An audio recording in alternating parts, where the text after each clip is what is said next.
ఎన్నికలు రానున్నాయా? రేపు మాపు ఇద్దరు ఎమ్మెల్యేలు రాజీనామాలు చేయనున్నారా?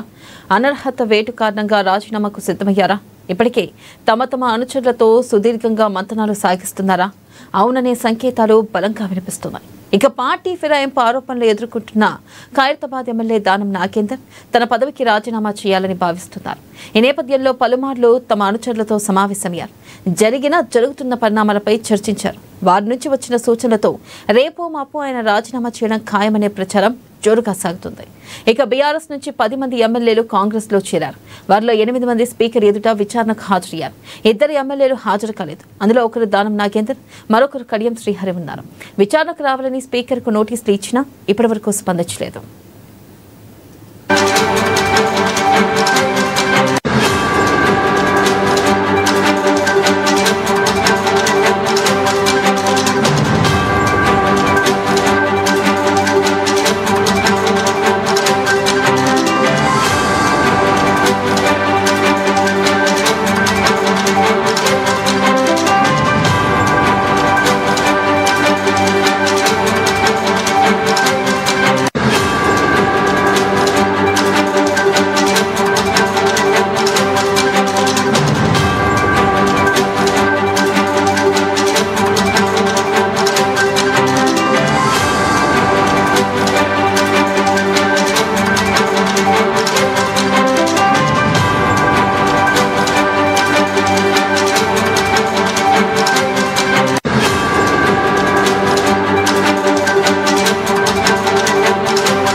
ఇక పార్టీ ఫిరాయింపులపై సుప్రీంకోర్టు విధించిన గడువు సమీపిస్తున్న తరుణంలో ఏ విధంగా ముందుకెళ్లాలనే దానిపై తమ అనుచరులతో పాటు కాంగ్రెస్ సీనియర్లతో మంతనాలు సాగిస్తున్నారు ఆ ఇతర నేతలు. అనర్హత వేటు తప్పదని ఆందోళనలో నాగేందర్ కడియం ఉన్నట్లుగా తెలుస్తుంది. అనర్హత వేటు పడితే 6 ఏళ్ల వరకు ఎమ్మెల్యేగా పోటీ చేసే అవకాశం ఉండదని చెబుతున్నారు. అప్పటి వరకు వెయిట్ చేస్తే నష్టమని, ముందుగా రాజీనామా చేస్తే మంచిదనే యోచనలో దానం ఉన్నట్లు తెలుస్తోంది. వారికి సంబంధించిన బలమైన ఆధారాలు ఉండడంతో స్పీకర్ ముందు విచారణకు హాజరు కాలేదనే వార్తలు లేకపోలేదు. ఫిరాయింపులపై ఈ వారంలో స్పీకర్ తన నిర్ణయం వెల్లడించనున్నారు. ఆలోపు రాజీనామా చేయాలని ఆ నేతలిద్దరూ ఆలోచిస్తున్నట్లు తెలుస్తుంది. ఇక 2023 అసెంబ్లీ ఎన్నికల్లో బీఆర్ఎస్ తన దానం నాగేందర్ ఎమ్మెల్యేగా గెలుపొందారు. ఇక ఆ తర్వాత జరిగిన రాజకీయ పరిణామాలతో దానం నాగేందర్ కాంగ్రెస్ గూటికి చేరారు. 2024 పార్లమెంట్ ఎన్నికల్లో కాంగ్రెస్ అభ్యర్థిగా సికింద్రాబాద్ నుంచి బరిలోకి దిగారు. మరో ఎమ్మెల్యే కడియం శ్రీహరి కూతురు కావ్య వరంగల్ నుంచి కాంగ్రెస్ అభ్యర్థిగా పోటీ చేశారు. ఆమె తరపున కడియం ప్రచారం, బహిరంగ సభల్లో పాల్గొన్నారు. ఈ నేతలిద్దరికీ సంబంధించి ఆధారాలు ఉండడంతో రాజీనామాకు సిద్ధమైనట్లు తెలుస్తుంది.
తెలంగాణలో మళ్లీ ఉప ఎన్నికలు రానున్నాయా? రేపో మాపో ఇద్దరు ఎమ్మెల్యేలు రాజీనామాలు చేయనున్నారా? అనర్హత వేటు కారణంగా రాజీనామాకు సిద్ధమయ్యారా? ఇప్పటికే తమ అనుచరులతో సుదీర్ఘంగా మంతనాలు సాగిస్తున్నారా? ఈ నేపథ్యంలో అవుననే సంకేతాలు బలంగా వినిపిస్తున్నాయి. ఇక పార్టీ ఫిరాయింపు ఆరోపణలు ఎదుర్కొంటున్న ఖైరతాబాద్ ఎమ్మెల్యే దానం నాగేందర్ తన పదవికి రాజీనామా చేయాలని భావిస్తున్నారు. ఈ నేపథ్యంలో పలుమార్లు తమ అనుచరులతో సమావేశమయ్యారు. ఇక దీనిపై మరింత సమాచారాన్ని మా ప్రతినిధి భవిత లైవ్ ద్వారా అందిస్తారు. భవిత, చెప్పండి, పార్టీ ఫిరాయింపుల నేపథ్యంలో ఇటు స్పీకర్ నోటీసులు పంపించారు. ఈ నేపథ్యంలో కోర్టు కూడా 4 వారాల గడువు విధించింది. అయితే ఎటువంటి నిర్ణయాలు తీసుకునే అవకాశం కనిపిస్తుంది? అప్డేట్స్ ఏంటి?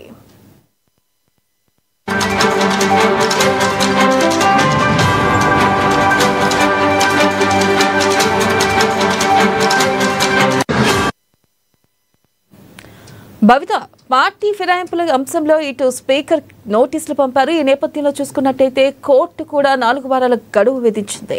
అయితే ఈ నేపథ్యంలో ఎటువంటి నిర్ణయాలు తీసుకునే అవకాశం కనిపిస్తుంది? అప్డేట్స్ ఏంటి భవిత?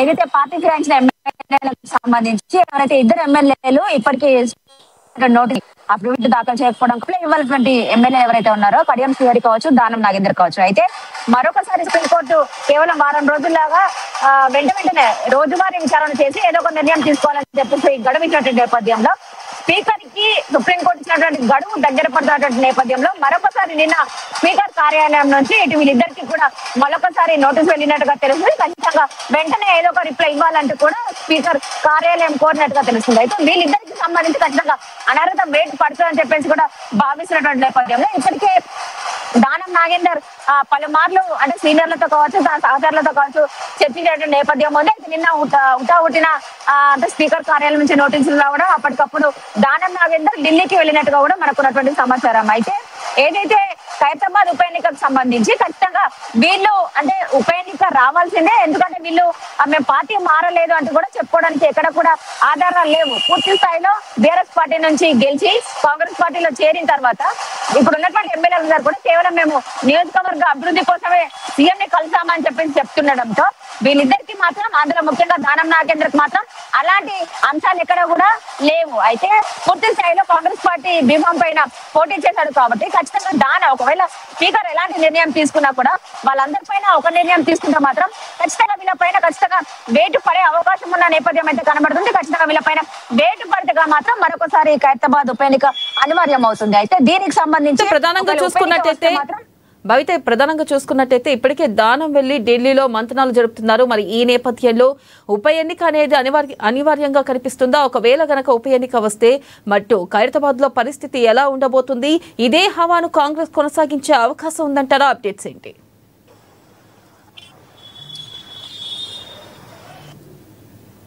భవిత, కాంగ్రెస్ పార్టీ హవా కొనసాగుతుందనే చెప్పుకోవాలి. ఎందుకంటే గత కొన్ని రోజులుగా దాదాపుగా 2 సంవత్సరాలు పూర్తవుతున్నటువంటి నేపథ్యంలో కాంగ్రెస్ పార్టీ హవా కొనసాగుతుందనే చెప్పాలి. ఎందుకంటే ఏదైతే కాంగ్రెస్ పార్టీ అధికారంలోకి వచ్చి 2 నేపథ్యంలో కాంగ్రెస్ పార్టీ సంక్షేమ పథకాలు ముఖ్యంగా పేదల సరియేమో ఖచ్చితంగా కాంగ్రెస్ పార్టీని గెలిపిస్తాయని చెప్పేసి కూడా భావం వ్యక్తం చేసినట్టు పరిస్థితి కనబడుతుంది. మనం తాజాగా చూసాము, గత కొన్ని రోజులుగా అది కాంగ్రెస్ పార్టీ కోల్పోయిన నేపథ్యం, బీఆర్ఎస్ కి సిట్టింగ్ నేపథ్యం. హిల్స్ లో కాంగ్రెస్ పార్టీ గెలిచిందంటేనే ఖచ్చితంగా కాంగ్రెస్ పార్టీకి ప్రజల అండదండలు ఉన్నాయని చెప్పేసి ఇప్పటికే పార్టీ నేపథ్యంలో ఖచ్చితంగా పార్టీ అంటే ఉప ఎన్నిక వస్తే మాత్రం ఖచ్చితంగా కాంగ్రెస్ కే అధికారం మళ్ళొకసారి కాంగ్రెస్ పార్టీ హైదరాబాద్ లో. Thank you.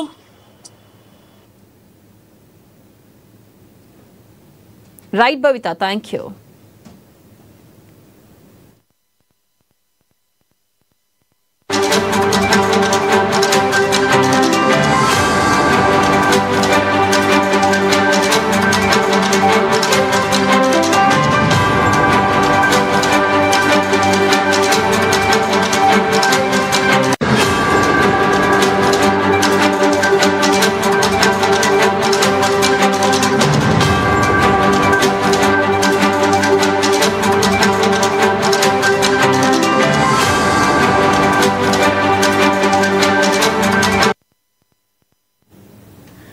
ఇక దీనిపై మరింత సమాచారాన్ని మా ప్రతినిధి మౌనిష్ అందిస్తారు. మౌనిష్, చెప్పండి, ఒకవేళ గనక స్టేషన్ గన్పూర్లో గనక గతంలో కూడా రాజయ్య లాంటి వ్యక్తులు ఒకవేళ ఉప ఎన్నిక వస్తే ఖచ్చితంగా స్టేషన్ గన్పూర్ బీఆర్ఎస్ సొంతం చేసుకుంటుంది అంటూ కూడా వ్యాఖ్యానించిన సందర్భాలు ఉన్నాయి. మరి ఈ నేపథ్యంలో ఒకవేళ గనక ఉప ఎన్నికలు వస్తే కాంగ్రెస్ పార్టీ స్టేషన్ గన్పూర్ని గెలుచుకునే అవకాశాలు కనిపిస్తున్నాయా? అప్డేట్స్ ఏంటి?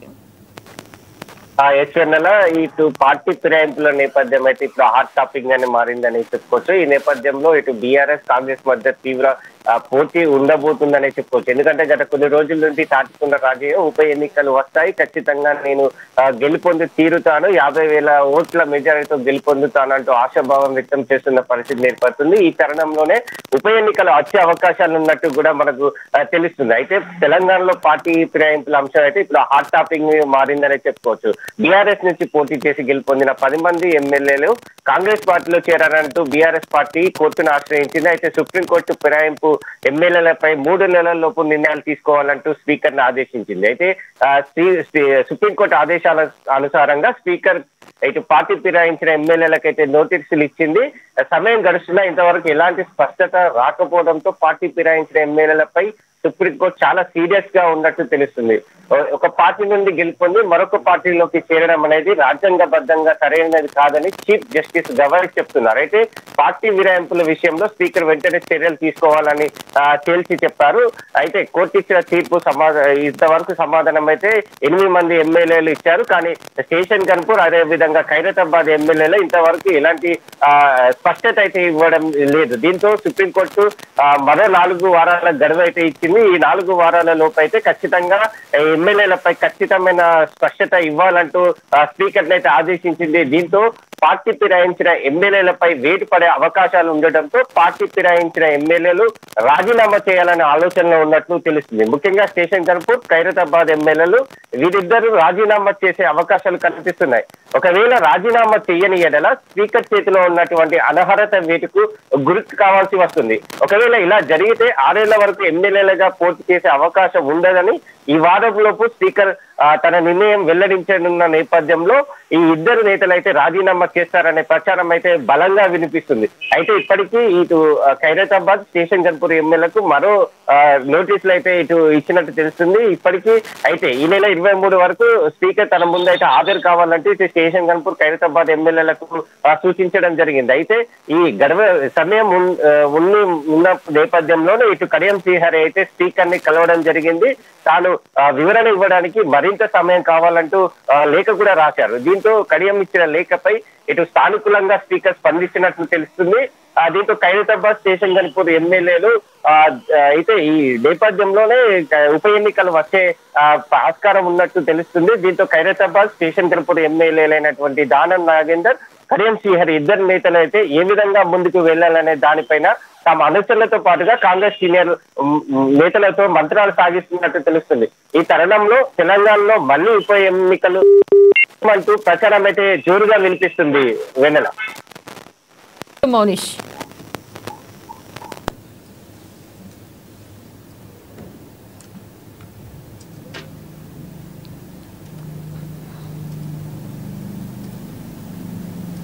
పార్టీ ఫిరాయింపులపై సుప్రీంకోర్టు విధించిన గడువు దగ్గర పడుతున్న తరుణంలో ఇటు త్వరలోనే తెలంగాణలో ఉప ఎన్నికలు రానున్నాయా? ఒకవేళ ఉప ఎన్నికలు వస్తే ఇదే హవాను కాంగ్రెస్ పార్టీ కొనసాగించే అవకాశం కనిపిస్తుందా? చూడాలి. ఇది వాళ్ళ special drive. Keep watching ANN.